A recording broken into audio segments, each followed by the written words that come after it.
So we are starting with the Gauss-Jacobi and the Gauss-Seidel method. So these methods are used to solve the matrix. So, and basically they are used to solve a system of linear equations.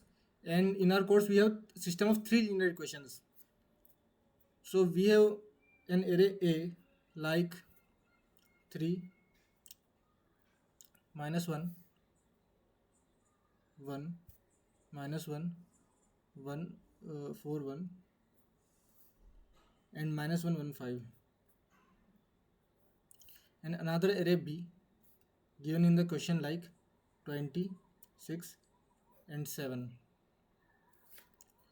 तो इसका मतलब क्या है, equations क्या है? तो equations ये हैं कि 3x minus 1y plus 1z is equals to 20, ये हमारी पहली इक्वेशन है.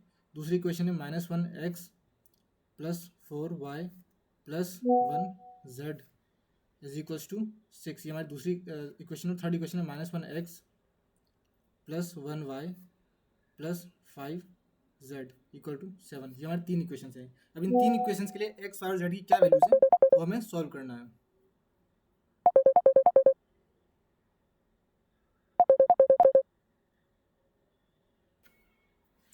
तो अब हमारे पास 3 इक्वेशंस हैं, पर एक्चुअल रियल लाइफ में हमारे पास 4 या 5 इक्वेशंस भी आ सकती हैं जिनमें 5 वेरिएबल्स होंगे. तो इसके लिए हमें पहले n पता करना पड़ेगा. n का मतलब है हमारी इक्वेशंस कितनी है. तो मैं क्या करूँगा कि लेंथ ऑफ b निकाल लूँगा. b की लेंथ 3 है, तो इसका मतलब है मैं 3 इक्वेशंस को सॉल्व करना चाह रहा हूँ. फिर अब इसमें एक रूल होता है कि जो हमारा मैट्रिक्स है वो डोमिनेंट होना चाहिए, तभी हम उसमें गॉस-जैकोबी या गॉस-सीडल मेथड लगा करके इक्वेशन सॉल्व कर सकते हैं. तो डोमिनेंट होने के लिए हमें एक लूप में चेक करना पड़ेगा कि हर एक रो डायगनली डोमिनेंट है या नहीं है. तो उसके लिए मैं एक वेरिएबल डिफाइन करूँगा सी इज़ बेसिकली अ काउंटर. ठीक है, अगर सी की वैल्यू n के बराबर आ गई मतलब कि मेरी सारी n रोज जो हैं वो डोमिनेंट हैं. एक लूप स्टार्ट करूँगा i इक्वल टू 1 से लेकर के n के लिए, 1 से लेकर 3 तक बेसिकली. और मैं क्या करूँगा, जैसे हर मैट्रिक्स के अंदर जो नॉन डायगनल एलिमेंट्स हैं, जैसे नॉन डायगनल क्या है फर्स्ट रो में -1 और 1, उसका सम निकालूंगा और उसको कंपेयर करूँगा डायगनल एलिमेंट के साथ. तो यहाँ पे डायगनल एलिमेंट है 3, तो मैं -1 इस -1 और इस 1 के सम को चेक करूँगा 3 के साथ, और जो 3 का सम है वो बेसिकली ज़्यादा आना चाहिए. तो डायगनल एलिमेंट लिख देता हूँ, diagonal element should be greater than sum of non diagonal. ठीक है, तो ये मुझे चेक करना है कि हर रो के लिए हो रहा है कि नहीं हो रहा है. तो पहले मैं सम निकालने के लिए एक एस वेरिएबल को मैं इनिशियली 0 से इनिशियलाइज करूँगा. फिर उसके बाद मैं चेक करूँगा कि एक लूप चलाऊँगा जे के लिए, ताकि मैं पूरा मैट्रिक्स ट्रेवर्स कर सकूँ फॉर जे इक्वल टू 1 से लेकर के n के लिए. तो अब मान लो आई की वैल्यू 1 हुई, मतलब कौन सी रो, ये वाली रो. ठीक है, तो जे की वैल्यू 1 हुई मतलब कि ये वाला एलिमेंट. पर ये डायगनल एलिमेंट है तो इसको सम के अंदर नहीं जाना चाहिए, सम तो सिर्फ नॉन डायगनल एलिमेंट का होगा. तो मैं इसके बाद चेक करूँगा कि मेरा जो आई है वो नॉट इक्वल टू जे होना चाहिए. ये नॉट इक्वल टू का सिंबल है, और डबल इक्वल टू मतलब होता है equals. I not equal to j है, देन तो मुझे क्या करना है, s equal to s plus a के अंदर से आई जे. मैंने क्या किया, जो एस है मेरा उसको अपडेट कर दिया. कैसे कि उसके अंदर प्लस कर दो ए आई जे. तो बेसिकली मान लो अगर मेरा आई की वैल्यू मेरी 1 है और जे की वैल्यू 2 है, मतलब मैं इस एलिमेंट की बात कर रहा हूँ, फर्स्ट और सेकंड एलिमेंट जो कि नॉन डायगनल एलिमेंट है, तो मुझे उसको एस के अंदर ऐड कर दो. फिर क्या होगा, 1,3 आएगा, जो ये वाला एलिमेंट है ये भी नॉन डायगनल है 1,3, तो इसको भी एस के अंदर ऐड कर दो. जब ये पूरा लूप चल जाएगा तो मुझे इस रो के लिए नॉन डायगनल एलिमेंट्स का सम आ जाएगा मेरे पास. अब इस इफ़ के लिए एक एंड लिख देता हूँ यहाँ पे, इस फॉर के लिए जे, इसके लिए एक एंड, ये सिंटेक्स का पार्ट है, लिखना पड़ता है. ठीक है, अब मुझे कंपेयर करना है. तो इफ़ ए आई, इसका मतलब क्या है, ये वाला एलिमेंट ए आई मतलब ये फर्स्ट रो के लिए ये वाला एलिमेंट 2, 2, 3, 3. अब मैं फर्स्ट रो की बात कर रहा हूँ तो मतलब A11 is greater than S. S क्या है, ये वाला एलिमेंट प्लस ये वाला एलिमेंट, इन दोनों को सम करने के बाद जो आया था वो था एस, जो भी हमने जे वाले लूप से सम निकाला. अगर ये ग्रेटर देन है तो इसका, तो उस केस में then c equal to c plus 1, मतलब कि मेरी एक रो है वो डायगनली डोमिनेंट है. और उसके बाद अगर एल्स मतलब कि अगर ऐसा नहीं है, कोई भी एक रो हमें ऐसा पता चल जाता है कि ये डायगोनली डोमिनेंट नहीं है, तो मुझे ब्रेक करना है। ब्रेक करने से क्या होता है, जो फोर लूप है यहाँ से कोड, यहाँ से जो फोर लूप खत्म हो जाता है, और जो फोर लूप के बाहर का जो कोड लिखा होता है वो एग्जीक्यूट होने लग जाता है। ऐसा तीनों रोज के लिए ये काम होगा। इसके बाद अगर हमें चेक करना है if c is equal to, पहले फोर लूप जो था इसको एंड कर देते हैं। जो फोर लूप है इसका एक एंड स्टेटमेंट होगा यहाँ पे। If c is equal to n, जो मेरा काउंटर है वो 3 के इक्वल आ चुका है, मतलब क्या है कि सारी की सारी रोज डायगोनली डोमिनेंट है। देन डिस्प्ले का मतलब प्रिंट ही होता है यहाँ पे, ऑल रोज आर डोमिनेंट। यहाँ पे कोई भी एक मैसेज हम लिख सकते हैं, ठीक है। अगर मान लो सी एन की इक्वल नहीं आया, पहले ही लूप ब्रेक हो गया, सी मान लो 1 की इक्वल आया, मतलब कि सिर्फ फर्स्ट रो डायगोनली डोमिनेंट है, तो मुझे लिखना पड़ेगा else display, else display matrix is not dominant, ठीक है। और यहाँ पे इफ स्टेटमेंट का फिर एंड हो गया यहाँ पे, ठीक है। तो यहाँ तक हमने अभी कुछ सॉल्व नहीं किया है, बस हमने ये पता किया है कि हमारा मैट्रिक्स डायगोनली डोमिनेंट है या नहीं है। अगर मैट्रिक्स डायगोनली डोमिनेंट है तो हम सॉल्व करना स्टार्ट करते हैं। सॉल्व कैसे करना है,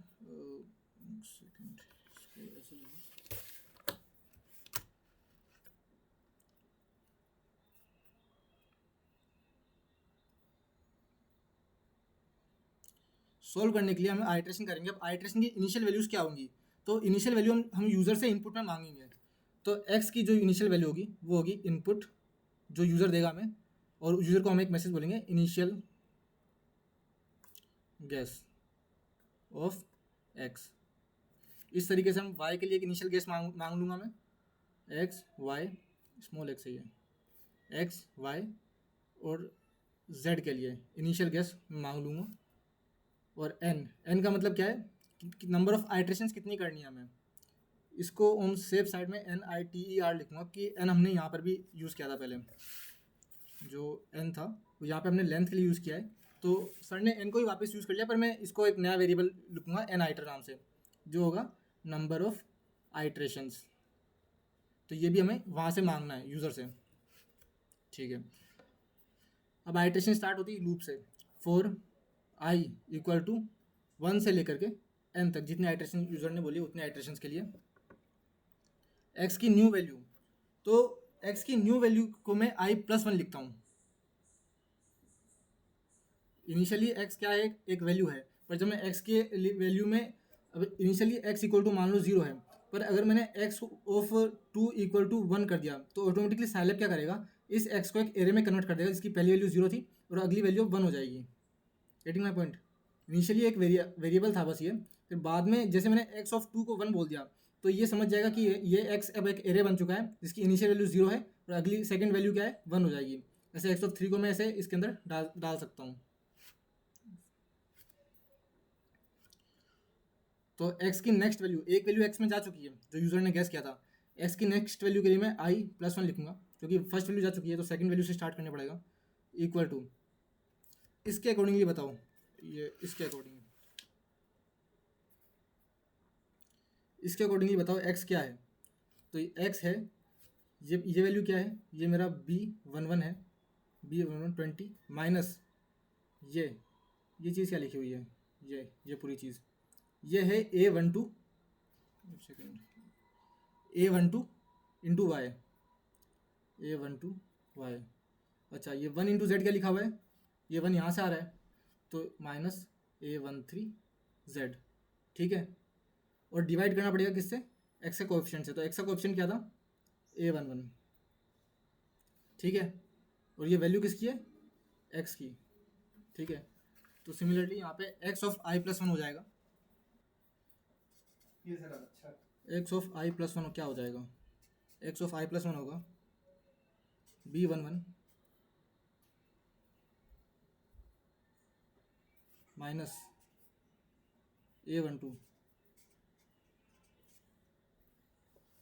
मल्टीप्लाई के लिए एस्ट्रिक लगाना होता है, मल्टीप्लाई में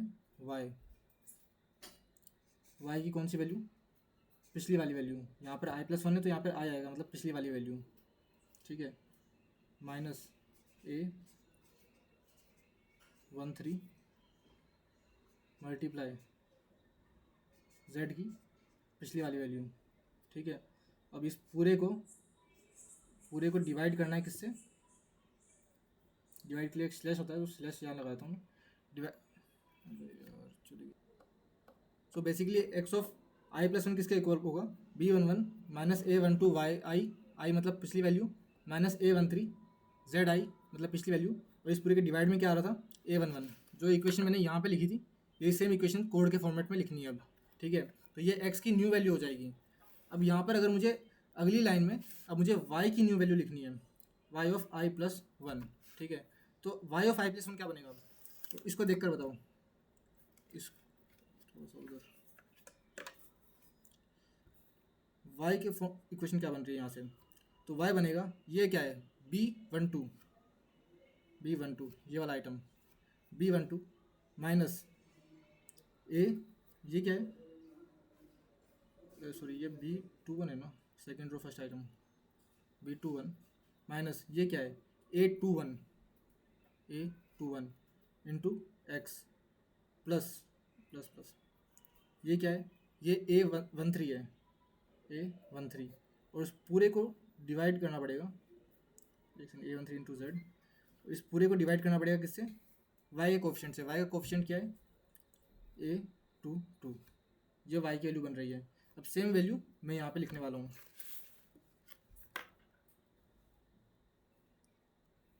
y of i plus one is equals to b of 21, यहाँ पर प्लस था यार, सॉरी माइनस ही था, माइनस था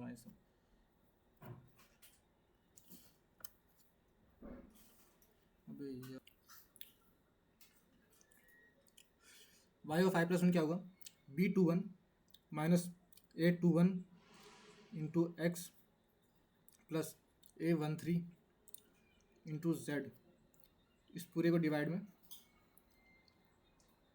A22।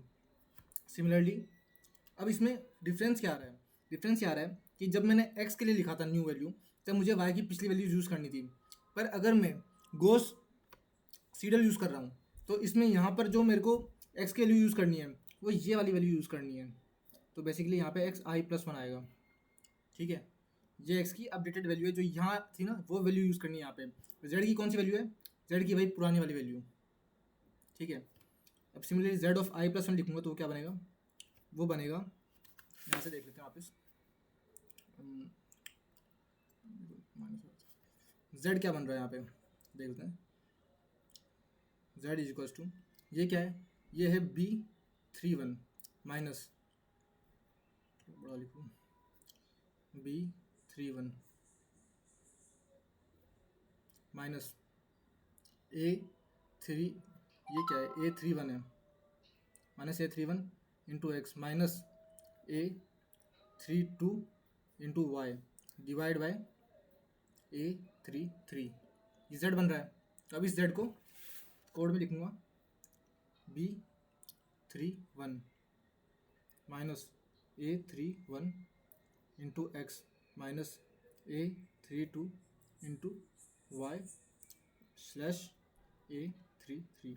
अब यहाँ पर x और y कौन से लेने हैं, तो क्योंकि हम गॉस सीडल यूज़ कर रहे हैं इसलिए x ये वाला लेना है यहाँ पे, यही सेम x मतलब कि x of i plus one, और सेम y अपडेटेड वाला y of i plus one लेना है। Getting my point. तो x की इक्वेशन में तो y और z जो पुराने वाले हैं हमारे पास, जो इनिशियल गैस था वो यूज़ करेंगे, पर जैसे ही हमारे पास एक x आ जाएगा उसके बाद y निकालते टाइम ये वाला x यूज़ कर लेंगे हम गॉस सीडल में, और जैसे हमारे पास एक नया y आ जाएगा तो इस न्यू y को यूज़ कर लेंगे अपन z निकालने के लिए। यहाँ पर जब ये आइट्रेशन चलती रहेगी तो x y z की वैल्यूज अपडेट होती रहेंगी, तो हमें आइट्रेशन रोकनी कब है, तो आइट्रेशन तब रोकनी है जब दो x की कॉन्जिक्यूटिव वैल्यूज़ के बीच में गैप 0.001 या फिर बहुत कम आ जाए। तो वो कैसे चेक करेंगे, लूप के अंदर ही हम चेक करेंगे। इफ़ एब्सोल्यूट वैल्यू को मतलब होता है मॉडुलस,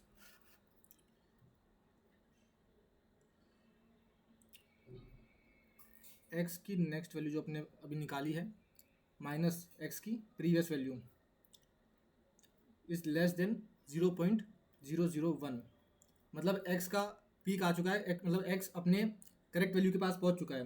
पर हमें तीनों के लिए चेक करना पड़ेगा। तो एंड के लिए एंड लगेगा एब्सोल्यूट वैल्यू ऑफ वाई की जो हमने अभी वैल्यू कैलकुलेट की माइनस वाई की previous value is less than 0.001 and absolute value of Z I plus 1 minus Z I is less than 0.001। अगर ऐसा है देन क्या करना है, ब्रेक कर देना है, लूप खत्म कर देना है। चाहे आइट्रेशंस कितनी भी बोली हो यूज़र ने, अगर हम आंसर के क्लोज पहुंच चुके हैं तो हमें वहाँ पर लूप ब्रेक कर देना है।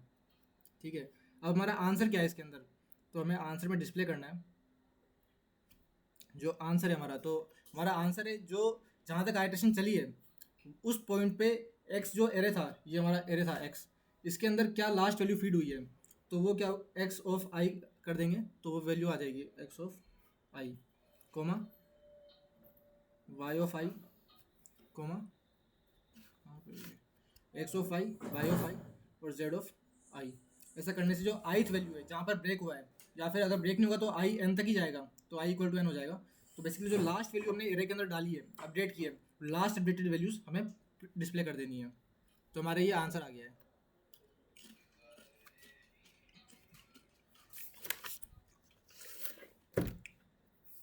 इसको प्लॉट कैसे करना है, तो प्लॉट करने के लिए सबसे पहले लिखना होता है SCF0। ये हमेशा प्लॉट करने से पहले लिखना ही होता है SCF0। अब प्लॉट जो फंक्शन होता है उसके अंदर पहले x की एरे देना होता है, फिर y के लिए एरे।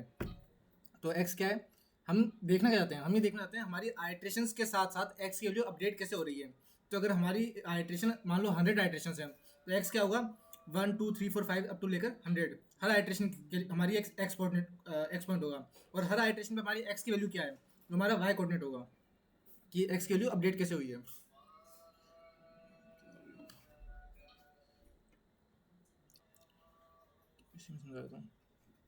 सो बेसिकली आइट्रेशन हमारा x कोऑर्डिनेट होगा, और जो हमने एरे बनाई है x की कहाँ से लेकर के 1 से लेकर के i+1 तक के लिए। i+1 क्यों आ रहा है यहाँ पे, क्योंकि i वैल्यूज तो आइट्रेशन से आई है। आइट्रेशन जो चली थी यहाँ पे, वहाँ से x के अंदर आई वैल्यूज आई होंगी, और एक वैल्यू हमने इनिशियली डाली थी x के अंदर जो यूज़र का इनिशियल गेस था। तो इसलिए x के अंदर कितनी वैल्यूज हैं i+1, इसलिए हम x की वैल्यू 1 से लेकर के i+1 तक सारी यूज़ करने जा रहे हैं। RO क्या है, RO एक कलर का कोड है, देख लेना वो। सिमिलरली y के लिए प्लॉट क्या है, GS भी एक कलर कोड है, और B और ये क्या सिंबल है B पावर, ये भी एक कलर का कोड है। लेजेंड हम तीनों के तीनों प्लॉट एक ही उसके अंदर विंडो में बना रहे हैं, तो हमें उनको कलर से डिफ्रेंशिएट करने के लिए बताना पड़ेगा कि ये वाला जो कलर है वो x का है, फिर दूसरा प्लॉट y का है, तीसरा प्लॉट z का है। x लेवल x एक्सिस क्या है हमारा आइट्रेशन, तो x एक्सिस के नीचे आइट्रेशन लिखा जाएगा, y एक्सिस के साइड में वैल्यू लिखा जाएगा। टाइटल क्या है, वो टाइटल सबसे ऊपर लिखा जाएगा। और जो ग्रिड है, ग्रिड से एक्स ग्रिड से क्या होता है, एक ग्रिड लाइंस बनी हुई आएंगी हमारे ग्राफ में, जिससे हम और ज़्यादा अच्छे से एनालाइज कर पाएंगे कि वैल्यूज़ कैसे वेरी कर रही हैं। सो बेसिकली जो ये वाला पार्ट है पूरा लूप का, ये सबसे इंपॉर्टेंट पार्ट है इस पूरे कोड में। अब ये मैंने लिखा किस लिए, ये मैंने लिखा है गोस सीडल के लिए। अब गोस सीडल और गोस जैकोबी में फ़र्क क्या आता है, तो जैसे मैंने बताया था कि हमने x की जब वैल्यू निकालनी है तो y i और z i मतलब y और z की ओल्ड वैल्यूज यूज़ करनी है। पर जब मैं y की वैल्यू निकालूंगा तब x की न्यू वैल्यू यूज़ करनी है ये वाली, और z की ओल्ड वैल्यू। पर अगर मैं गोस जैकोबी यूज़ कर रहा हूँ, जैकोबी, तो उसमें क्या करना होता है, यहाँ पर भी ओल्ड ही यूज़ करनी है, यहाँ पर भी ओल्ड यूज़ करनी है। फिर z की न्यू वैल्यू निकालने के लिए x की ओल्ड और y की ओल्ड वैल्यू यूज़ करनी है। और जब एक आइट्रेशन पूरी हो जाएगी उसके बाद मेरे पास x y z की तीनों की जो अपडेटेड वैल्यूज़ आएंगी वो वापस से यूज़ करनी है। तो basically in simple words goes Seidel में क्या होता है, जैसे तुम्हारे पास कोई नई वैल्यू आ जाए उसको यूज़ कर लो, ये होता है गोस सीडल।